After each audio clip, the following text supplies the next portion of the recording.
बिस्मिल्लाहिर्रहमानिर्रहीम अस्सलाम वालेकुम। कैसे हैं आप सब? उम्मीद करती हूँ सब खैरियत से होंगे। जनाब, आज मैं आपको उजरी साफ़ करने का, उजरी पकाने का कंप्लीट तरीका बताऊंगी। बहुत ही आसान वे से बताऊंगी। आपको थोड़ी देर में ही उजरी बन के तैयार हो जाएगी और बहुत ही मज़ेदार बनेगी इंशाल्लाह। करना आपने क्या है, मेरे चैनल को सब्सक्राइब करना है, वीडियो को लाइक करना है, फ्रेंड्स एंड फैमिली के साथ शेयर करना है। ये आपकी तरफ से प्यार, मोहब्बत, एक एतमाद होता है। हमें हौसला अफजाई होती है कि हम अच्छा काम कर रहे हैं कि नहीं। तो चलते हैं रेसिपी की तरफ। यहाँ पे मेरे पास उबलता हुआ पानी है। ये छोटा सा पीस मैंने उतार लिया था उजरी का। ये आपको एक ही पीस में साफ़ करके बताऊंगी। बहुत ही आसान काम है, मुश्किल काम नहीं है और इसमें इतना टाइम भी नहीं लगता है। बहुत से लोग उजरी को ज़ाया कर देते हैं, फेंक देते हैं, ताकि ये इसको साफ़ करने में मुश्किल होती है। तो जनाब, कोई ऐसा मुश्किल काम नहीं है, बहुत ही आसान और कम वक्त में हो जाता है। ये इसको स्टमक कहते हैं। इस यकीन मानिए, स्टमक का कोई भी मसला हो तो दूर हो जाता है। आप इसे ज़रूर खाया करें। ये देखिए 30-40 सेकंड मैंने इसमें डाला है। उसके बाद ये नाइफ़ से इसके ऊपर से मैं ये सारे इसके ऊपर जो मैल कचैल है सारी निकल जाएगी।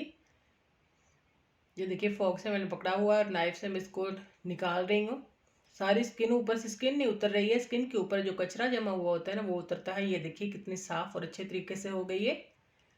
उबलते हुए पानी में सिर्फ 30-40 सेकंड आपने रखना है, इससे ज़्यादा नहीं। अब इसको दरमियान से काट लगा के और रफली चॉप कर लेंगे। ये देखिए रफली काट लेंगे। इसमें कोई ऐसा नहीं है कि इस तरीके से ही काटना है। आपका जैसे मर्ज़ी करें, जितनी आपको बोटियाँ चाहिए आप उस तरीके से इसको बना सकते हैं। तो देखिए ये कट भी हो गया। अब चलते हैं इसको पकाने की तरफ। तो यहाँ पे मेरे पास पैन है, उसमें हमारी उजरी जाएगी। ये फुल उजरी है, मतलब पूरे बकरे की उजरी है। इसको मैंने कम या ज़्यादा नहीं किया हुआ है, ये फुल है। इसमें 2 मीडियम साइज़ के प्याज जाएंगे, जिसको मैंने रफली चॉप किया है। 2 टेबलस्पून अदरक लहसुन का पेस्ट जाएगा। हाफ टेबल स्पून कुटा हुआ, ये पाउडर नहीं है, कुटा हुआ, इसमें दरदरा पिसा हुआ खुश्क धनिया जाएगा। 2 मेरे पास लाल टमाटर है, जिनको रफली चॉप किया हुआ वो इसमें जाएंगे। स्पाइसेस में मेरे पास 1 टेबल स्पून इसमें जाएगा लाल मिर्च का पाउडर। हाफ टेबल स्पून इसमें जाएगा हल्दी का। हल्दी सर्दियों में ज़रूर इस्तेमाल किया करें। 1 टेबल स्पून भर के इसमें जाएगा नमक का। नमक कम मत कीजिएगा, 1 टेबल स्पून इसके लिए काफ़ी है। आगे आपके अपने टेस्ट के हिसाब से कम या ज़्यादा कर सकते हैं। इस पॉइंट पे पानी इसमें इतना जाएगा जिसमें उजरी हमारी डिप हो जाए, मतलब पानी ऊपर रहे और उजरी नीचे रहे, क्योंकि ये उजरी ज़्यादा वक्त लेती है, ज़्यादा पानी इसको चाहिए होता है गलने के लिए, नहीं तो यह कच्ची रह जाती है। सारी चीज़ों को अच्छी तरीके से मिक्स करेंगे और अब इसमें आएगी गरम मसाले की बारी। गरम मसाले में मेरे पास 3 बड़ी इलायचियाँ हैं, क्योंकि उजरी की एक स्मेल होती है, उसको दूर करने के लिए इसको बड़ी ये इलायचियाँ जाएंगी। और एक छोटी इलायची है, इसको खुशबू लाने के लिए। एक दालचीनी का टुकड़ा जाएगा इसमें, इससे ज़्यादा नहीं जाएगा। तो ये डाल दिया मैंने। तो अब इसको पकाएंगे जब तक इसका मुकम्मल पानी ख़त्म नहीं हो जाता, खुश्क नहीं हो जाता, तब तक इसको पकाना है। तब तक अच्छे तरीके से गल भी जाएगी और पानी भी सारा खुश्क हो जाएगा। तो मिलते हैं पानी खुश्क होने तक। तो जनाब देखिए पानी हमारा ड्राई हो चुका है, उजरी हमारी गल चुकी है, बहुत ही मज़ेदार खुशबू आना शुरू हो गई है।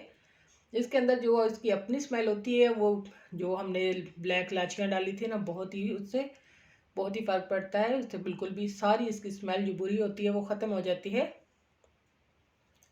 इस पॉइंट पे जाएगा ऑयल।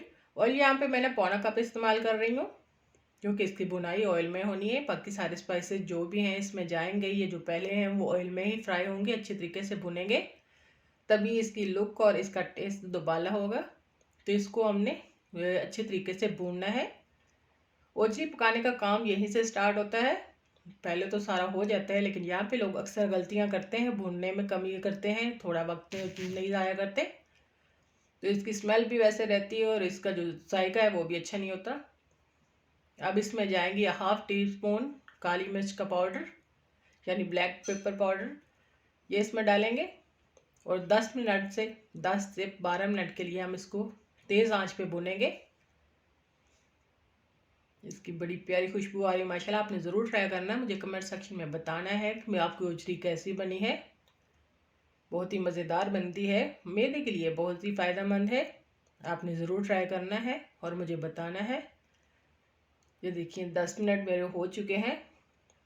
ये मैं आपको उठा के दिखाती हूँ, देखिए कितनी यमी बनी है माशाल्लाह से। भुनाई इसकी कंप्लीट हो चुकी है। अब इसमें जाएगी हरा धनिया और हरी मिर्चें, ये बाद में जाएंगी क्योंकि पहले डालने से इनका जायका भी नहीं आता और इसका असर भी ख़त्म हो जाता है। तो बुनाई करके बाद में हरी मिर्चें और हरा धनिया डाला करें, इससे इसका जायका भी अच्छा आता है और खुशबू भी अच्छी आती है और लुक भी बड़ी मज़ेदार बनती है इसकी। लास्ट पे ये जाएंगे, फाइनल लुक को आपने मिस नहीं करना है, बहुत ही मज़े की होने वाली फाइनल लुक। तो माशाल्लाह देखिए विरला की शान, आपने ज़रूर ट्राई करना है, मुझे कमेंट सेक्शन में बताना है आपको कैसा लगा है। चलिए चलती हूँ, दुआओं में याद रखिएगा, इंशाल्लाह फिर लौट के आऊँगी न्यू और ज़बरदस्त रेसिपी के साथ। तब तक के लिए ढेर सारी दुआओं में याद रखिएगा। अल्लाह हाफिज़।